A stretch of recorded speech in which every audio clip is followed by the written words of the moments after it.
सुप्रभात। आप देख रहे हैं IBC 24 और मैं हूं आपके साथ राहुल सिन्हा। और इस बुलेटिन की शुरुआत करेंगे इस वक्त की एक अहम खबर से। तमिलनाडु के तट से निवार तूफान टकरा चुका है और कई इलाकों में तेज बारिश के साथ हवाएं भी चल रही हैं।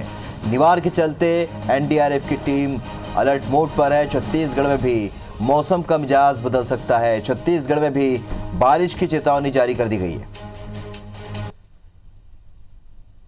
तो बड़ी खबर आपको बता रहे हैं, तमिलनाडु के तट से निवार तूफान टकरा चुका है। कई इलाकों में तेज बारिश के साथ हवाएं चल रही हैं। निवार के चलते NDRF की टीम भी अलर्ट मोड पर है। छत्तीसगढ़ में भी मौसम का मिजाज बदल सकता है। छत्तीसगढ़ के कई इलाकों में बारिश की चेतावनी जारी की गई है।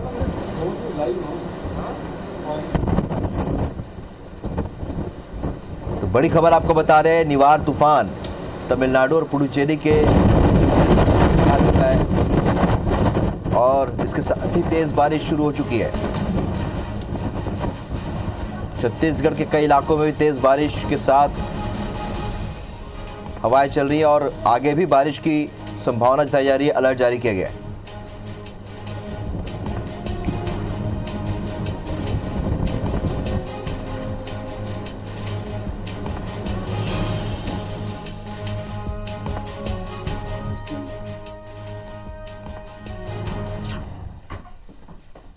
बढ़ते आगे और बात करते एक और अहम खबर की। संविधान दिवस है आज और संविधान दिवस पर PM मोदी नागदा से संबोधित करेंगे। इसमें CM शिवराज देश भर के साथ छत्तीसगढ़ में भी कार्यक्रम होंगे, तो इसमें सब शामिल होंगे। संविधान दिवस पर आज कार्यक्रम है, तो संविधान दिवस पर PM मोदी नागदा से संबोधित करेंगे, जिसमें CM शिवराज समेत छत्तीसगढ़ में भी कई कार्यक्रम शामिल होंगे और CM शिवराज भी इसमें शामिल होंगे।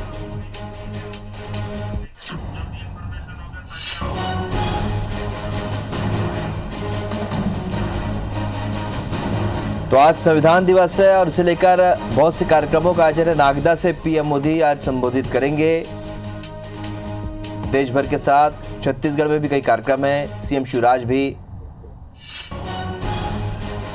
इसमें शामिल होंगे।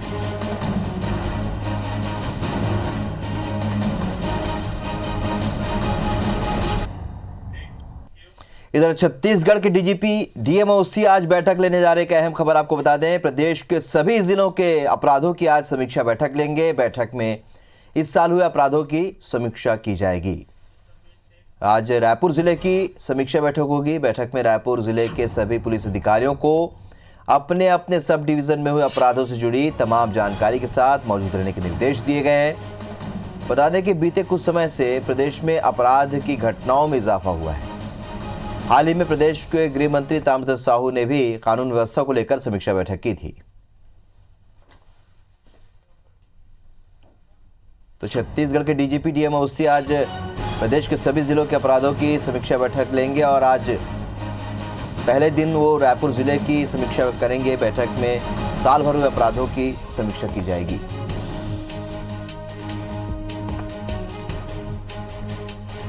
तो आज की बैठक में रायपुर जिले के सभी पुलिस अधिकारियों को अपने अपने सब डिवीजन में हुए अपराध से जुड़ी सभी जानकारी के साथ मौजूद रहने के निर्देश दिए गए हैं। बता दें कि बीते कुछ समय से प्रदेश में अपराध की घटनाओं में इजाफा हुआ है और हाल ही में प्रदेश के गृह मंत्री ताम्रध्वज साहू ने भी कानून व्यवस्था को लेकर समीक्षा बैठक की थी।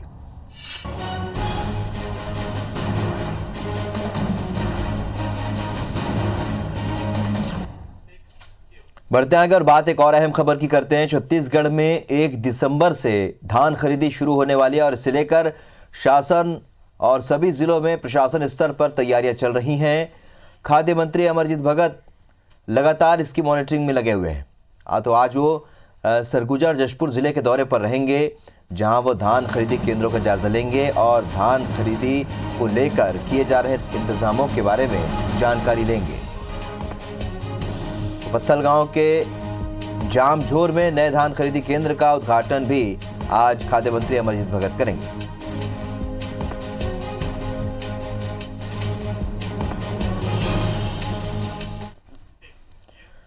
बात एक और अहम खबर की करते हैं। आज गुजरात दौरे पर जाएंगे सीएम भूपेश बघेल।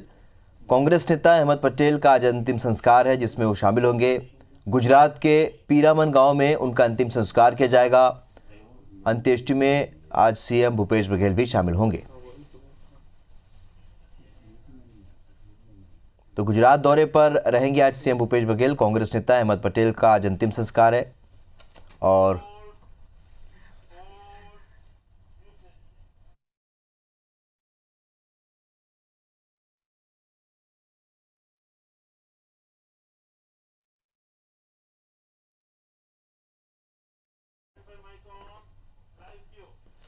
स्टार जन हमारे सहयोगी इस वक्त सीधे हमारे साथ रायपुर से जुड़े तमाम घटनाक्रम पर चर्चा के लिए। स्टार, आज तूफान के टकराने के साथ ही छत्तीसगढ़ का मौसम का मिजाज भी बदल सकता है। साथ ही सीएम भूपेश बघेल भी आज गुजरात दौरे पर जाएंगे, डीजीपी भी बैठक ले रहे। तमाम घटनाक्रम आज हैं, विस्तार से बताइए क्या कुछ है आज।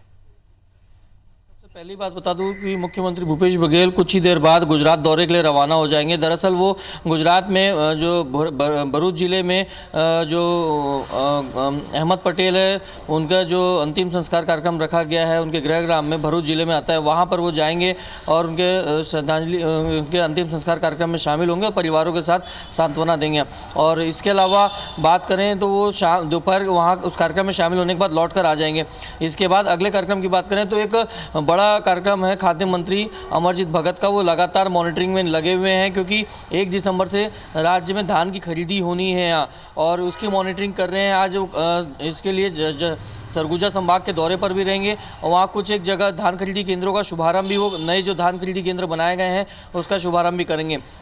एक और महत्वपूर्ण खबर ये है कि आज ही से ही डीजीपी जो है ज़िले के अपराधों की समीक्षा बैठक शुरू करेंगे। सबसे पहले आज रायपुर ज़िले के जो अपराध है पिछले 1 साल में जो घटित हुए हैं या जो पेंडिंग मामले हैं उसकी वो समीक्षा करेंगे और उस पर आगे किस तरीके से जांच आगे करनी और पेंडिंग मामलों का निपटारा कैसे करना है उसकी भी समीक्षा वो करेंगे।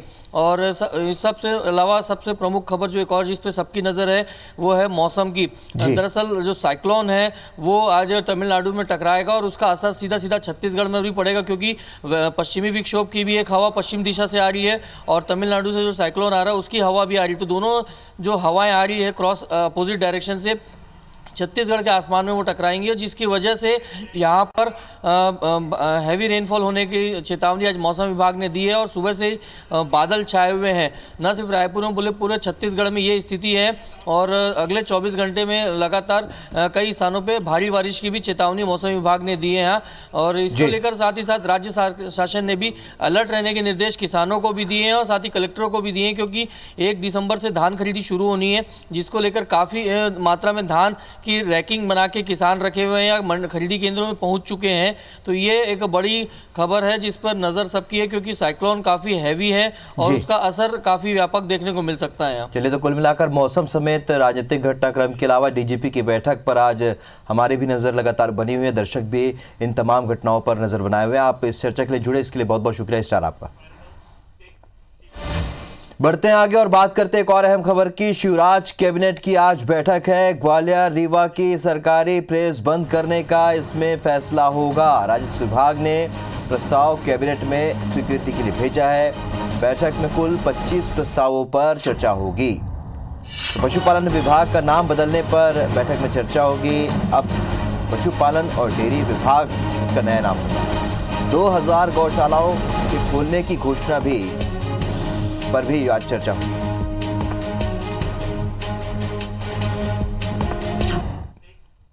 इस बीच एक और अहम खबर बताते हैं भोपाल से आपको, जहां पर कांग्रेस विधायक आरिफ मसूद की जमानत याचिका पर आज फैसला आ सकता है। कल सुनवाई हुई है। हाई कोर्ट ने सुनवाई पूरी करने के बाद फैसला सुरक्षित रख लिया था। कल भड़काऊ भाषण मामले में आरिफ मसूद फरार चल रहे हैं। फ्रांस के राष्ट्रपति के खिलाफ उन्होंने प्रदर्शन किया था, जिसके बाद उन पर एफआईआर दर्ज की गई थी। बड़ी खबर आपको भोपाल से बता रहे हैं, कांग्रेस के विधायक आरिफ मसूद की जमानत याचिका पर आज फैसला आ सकता है।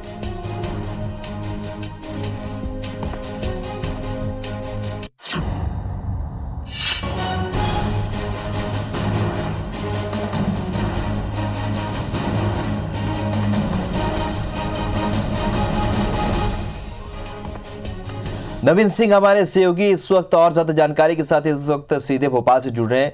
नवीन, आज शिवराज कैबिनेट की बैठक है, जाहिर सी बात है गौशाला को लेकर, गायों को लेकर जो चर्चा होनी वो तो अहम है ही, साथ ही आज आरिफ मसूद पर जो हाईकोर्ट में सुनवाई से फैसला सुरक्षित था, क्या उस पर भी कार्रवाई आगे बढ़ सकती है? क्या जो कल घटनाक्रम देखने को मिला था आज भी हो सकता है?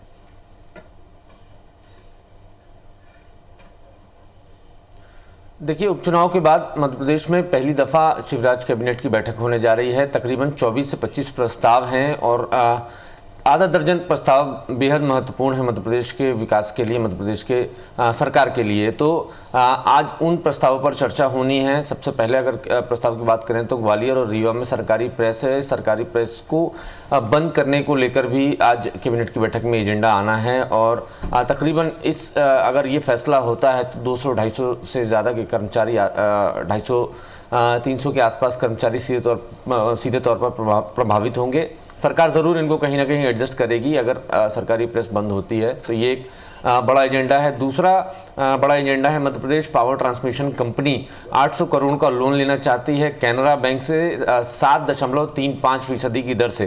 तो इसके लिए कैनरा बैंक ने गारंटी मांगी है और पावर ट्रांसमिशन कंपनी चाहती है कि इसकी गारंटी मध्य प्रदेश की शिवराज सरकार बतौर गारंटर इस पूरे उसमें शामिल रहे। तो इस पर भी एक बड़ा फैसला आज होना है। इसके अलावा हाल में ही मुख्यमंत्री शिवराज सिंह चौहान ने गौ कैबिनेट बनाई है और गौ कैबिनेट में 6 मध्य प्रदेश के जो बड़े विभाग हैं उनको शामिल किया है। और अब मध्य प्रदेश में गौवर्धन, गौ संरक्षण के लिए सारे काम गौ कैबिनेट के जरिए ही होंगे और इन जो 5-6 विभाग हैं वो मिलकर गोधन का संवर्धन और संरक्षण करेंगे।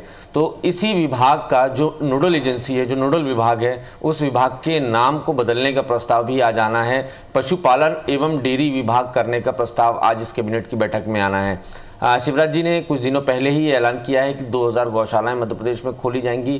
गौधन के संवर्धन और संरक्षण के लिए तमाम काम किए जाएंगे। काऊ सेस लगाने की बात उठी थी कि अब गौधन के संरक्षण और संवर्धन के लिए ज़रूरी है कि उसके लिए एक अच्छा खासा बजट उस विभाग के पास हो, लिहाजा एक उपकर सेस लगाने की बात उठी थी। और उसके बाद अगर जो भी धन आता है इससे, जो भी इससे सरकार खजाने में आएगा तो उसको वो रकम जो है गोधन के संरक्षण और संवर्धन में लगाया जाएगा। तो ये तमाम बड़े एजेंडों के साथ आज मुख्यमंत्री शिवराज सिंह चौहान शाम 6:30 बजे अपने तमाम साथियों के साथ बैठक करने वाले हैं। इसके अलावा भी कई सारे एजेंडे हैं, लेकिन जो मुख्य एजेंडे हैं ये शुरुआती 3 बड़े एजेंडे हैं जिसको लेकर आज बड़ी चर्चा होनी है। शाम 6:30 बजे मुख्यमंत्री शिवराज सिंह चौहान बैठक करेंगे। इसके पहले मुख्यमंत्री शिवराज सिंह चौहान 10 बजे एनर्जी स्वराज यात्रा को हरी झंडी दिखाएंगे मिंटो हॉल से। और इसके बाद मुख्यमंत्री शिवराज सिंह चौहान नागदा जाएंगे जहां प्रधानमंत्री दिल्ली से संबोधित करेंगे संविधान दिवस के मौके पर। और मुख्यमंत्री शिवराज सिंह चौहान नागदा से इस कार्यक्रम में शामिल होंगे। दोपहर बाद मुख्यमंत्री शिवराज सिंह चौहान की भोपाल वापसी है और निवास पर ही, सीएम हाउस पर ही कुछ विभागों के प्रिंसिपल सेक्रेटरीज के साथ उनकी चर्चा है, माना जा रहा है वो भी काफ़ी महत्वपूर्ण चर्चा है। उसके बाद मुख्यमंत्री शिवराज सिंह चौहान मंत्रालय आएंगे और शाम 6:30 बजे कैबिनेट की बैठक लेंगे। इसके अलावा मध्य प्रदेश में कांग्रेस विधायक आरिफ मसूद की मुश्किलें बढ़ सकती हैं। कल उनके मामले में हाईकोर्ट में जमानत याचिका पर सुनवाई हुई। वरिष्ठ वकील विवेक तनखा और अजय गुप्ता दोनों ने तकरीबन 62 मिनट के आसपास पैरवी की, अपनी बात रखी और इसी के बाद सुनवाई पूरी हो चुकी है और हाईकोर्ट ने अपना फैसला सुरक्षित रखा है। माना जा रहा है कि अगर वहाँ से जमानत याचिका खारिज होती है तो आरिफ मसूद आज भोपाल अदालत में सरेंडर कर सकते हैं, लेकिन भोपाल पुलिस नहीं चाहती कि वो सरेंडर करें। भोपाल पुलिस चाहती है कि उनकी गिरफ्तारी हो सके। लगातार प्रयास जारी हैं। कल जितने देर ये सुनवाई चलती रही उतनी देर भोपाल जिला अदालत के आसपास चारों जितने भी गेट हैं चारों तरफ से पुलिस का पहरा रहा, ताकि अगर सरेंडर करने की नीयत से आरिफ मसूद आते हैं तो उनकी गिरफ्तारी संभव हो सके। फ्रांस के राष्ट्रपति के खिलाफ उन्होंने प्रदर्शन किया था, भड़काऊ भाषण दिया था। ये 2 मामले हैं। 25,000 की भीड़ जुटाई। कल जो परिस्थिति देखने को मिली थी आज भी वो संभव है, लेकिन पुलिस भी अपनी तैयारी पर है और साथ ही शिवराज कैबिनेट की बैठक के अलावा तमाम मूवमेंट्स पर हमारी लगातार नजर बने रहेगी। आप भी नजर बनाए रखिए। नवीन, इस जानकारी के लिए आपका बहुत बहुत शुक्रिया। हरदा से इस वक्त की एक बड़ी खबर बताते हैं आपको। अस्पताल ले जाते वक्त गर्भवती महिला की मौत हो गई। रास्ता खराब होने की वजह से गांव तक एम्बुलेंस नहीं पहुंच पाई। महिला को खाट पर लिटाकर पैदल ले जाना पड़ा परिजनों को। लखदे से भजरी इलाके तक 6 किलोमीटर तक परिजन पैदल चलकर ले गए। तो रटगांव थाना क्षेत्र के लखदे की ये घटना है। बड़ी खबर आपको बता रहे हैं हरदा से, जहां अस्पताल ले जाते वक्त गर्भवती महिला की मौत हो गई। रास्ता खराब होने की वजह से गांव तक एम्बुलेंस पहुंच ही नहीं पाई। महिला को खाट पर लिटाकर पैदल ले जाना पड़ा और लखदे से भजरी इलाके तक 6 किलोमीटर तक पैदल चलना पड़ा।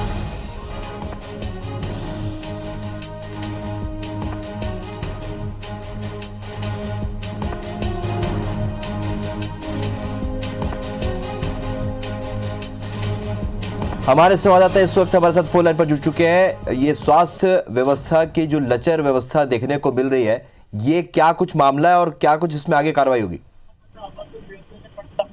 देखिए, मैं बिल्कुल बताना चाहूंगा कि ये जिला प्रशासन की और प्रदेश सरकार की जितनी भी ये लापरवाही लचर व्यवस्था है, लाख दावे खोखले साबित हो रहे हैं। जब एक गर्भवती महिला को 6 किलोमीटर तक खटिया पे लेटाकर और उसको पैदल लाया जाता है, एम्बुलेंस को फोन करने के बाद भी एम्बुलेंस समय पर वहां नहीं पहुंचती और यह बहाना कर दिया जाता है कि रोड खराब है, जिसको लेकर पीड़ित परिवार खटिया पर उसको 6 किलोमीटर तक लाता है और रास्ते में गर्भवती महिला की मौत हो जाती है।